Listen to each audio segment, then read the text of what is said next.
নবরাত্রি এবং রামনবমী 2026-এর উপবাস এবং পারণকে ঘিরে থাকা এক বিভ্রান্তির নিশ্চিত সমাধান।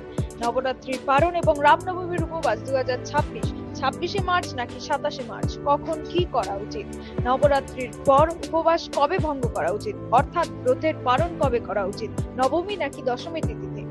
প্রথমত, যারা সম্পূর্ণ নবরাত্রির ব্রত পালন করেননি তাদের অবশ্যই শেষ 3 দিন উপবাস পালন করতে হবে, যা এইবার মাত্র 2 দিনে পড়েছে, 25 এবং 26শে মার্চ। যারা নবরাত্রির শেষ দিনে উপবাস ভঙ্গ করতে চান তাদের অবশ্যই নবমী তিথি শেষ হওয়ার আগে উপবাস ভাঙতে হবে, অর্থাৎ 27শে মার্চ সকাল 10টার আগে উপবাস ভাঙতে হবে। যারা 19শে মার্চ থেকে 27শে মার্চ পর্যন্ত 9 দিনের উপবাস পালন করেছেন তারা শেষ 3টি তিথি অর্থাৎ 25, 26 এবং 27শে মার্চ উপবাস পালন করতে চান তাদের অবশ্যই 28শে মার্চ দশমী তিথি শেষ হওয়ার আগে উপবাস ভাঙতে হবে।